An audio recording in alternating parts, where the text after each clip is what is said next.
બનેલાને નાતમાં ગામમાં બહુમાન અપાય તે યોગ્ય છે? તદ્દન અયોગ્ય છે. શાળામાં કે પાસ થયેલાને ગામમાં કે નાતમાં તમે કદર કરો તો પ્રોત્સાહન આજના શિક્ષણને મળે, જે નાસ્તિકતાના પોષણનારું શિક્ષણ છે. અને તેને પ્રોત્સાહન આપો તો દોષ લાગે, અને તેમાં ખાલી હાજરી પણ આપો તો દોષ લાગે. જુગાર રમવું જેટલું મોટું પાપ નથી, તેના કરતાં તમારા દીકરાને આ શિક્ષણ ભણાવવું મોટું પાપ છે. દીકરો ન માનતો હોય અને ભણીને પાસ થાય ત્યારે સારો બાપો શું હારાતારો પહેરાવે? ગામનું ગૌરવ છે, સમાજનું ઝવેરાત છે, આવું કહે ત્યારે તેને ખબર છે કે ધર્મ અને સંસ્કૃતિને હચમચાવી નાખે તેવા શિક્ષણને તો પ્રોત્સાહન આપી રહ્યા છે. અહીંયા મુંબઈમાં કેટલાય એવા આગેવાનો મળશે કે જેઓએ આવા પ્રસંગોમાં હાજરી, માન સન્માન, મેડલો આપ્યા હશે. આ અમારી વાતો કોઈ ગમવાની નથી, પણ સચોટ વાતો છે. તમારે તમારા દીકરાને આ શિક્ષણ આપવું પડે તો દુખાતા દિલે આપો, પણ તેને પ્રોત્સાહન તો ન જ આપો. અત્યારે આ દેરાસર ઉપાશ્રયમાં પણ લખાય છે કે અહીંયાથી નોટબુક્સ તથા પાઠ્યપુસ્તકો આપવામાં આવશે. તમે આને સારું કામ, સત્કાર્ય માનો છો, પણ આ સત્કાર્ય નથી. અત્યારે ધર્મસ્થાનકોમાં ઘણી આવી વિકૃતિઓ આવી છે. દેરાસર અને ઉપાશ્રયની શ્રદ્ધાને તોડનારી પ્રવૃત્તિને પ્રોત્સાહન અહીંયાથી જ અપાય છે. આ શિક્ષણમાં પાયામાંથી શું અપાય છે તે કદી વિચાર્યું છે? આત્મા નામની કોઈ વસ્તુ નથી, અને શરીરનું આખું તંત્ર કેમિકલ પ્રોસેસથી જ ચાલે છે.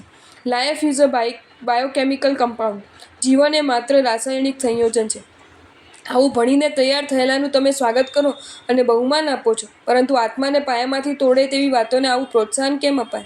તમે ડૉક્ટર બનેલાને નાતમાં એવોર્ડ આપો છો. તેમને પૂછજો કે બ્રહ્મચર્ય માટે તમારું શું અભિપ્રાય છે? એક જૈન ડૉક્ટરે જવાબ આપેલો તે કહું છું. બનેલું એવું કે એક મોટી હોસ્પિટલમાં આ જૈન ડૉક્ટર કામ કરતા હોય. ત્યાં બાજુના સંઘે નક્કી કરેલું કે કોઈ પણ સાધુ આવે તેમની આપણે સેવા કરવી. હવે જ્યારે કોઈ પણ સાધુ માંદા થાય ત્યારે સારવાર માટે ભક્તિભાવથી અહીંયા દાખલ કરે. આ સંઘમાં એક મુખ્ય ટ્રસ્ટી વકીલ હતા, જે બહુ જ ધર્મિષ્ઠ હતા. તેમને મન આવીને કહ્યું કે સાચી હકીકત કહું છું કે આ જૈન ડૉક્ટરે મને એવું કહેલું કે આટલા સાધુ કેમ માંડા પડે છે. તેનું ખરું કારણ એ છે કે તેઓ અનનેચરલ લાઈફ, અકુદરતી જીવન જીવે છે, માટે માંદા પડે છે. વકીલ કહે, હું તો આ સાંભળીને હેબતાઈ ગયો. ત્યારે મેં કહ્યું કે આમાં ડૉક્ટરનો વાંક નથી, પણ તેમને પાયામાંથી જ આવું ભણાવાય છે, માટે જ તેઓ એવું બોલે છે. અને તમે નાતમાં કોઈ ડૉક્ટર થાય તો અભિવાદન આપો છો, એવોર્ડ આપો છો. તે વખતે તમે વિચારતા નથી કે તમે કોનું અભિવાદન કરો છો.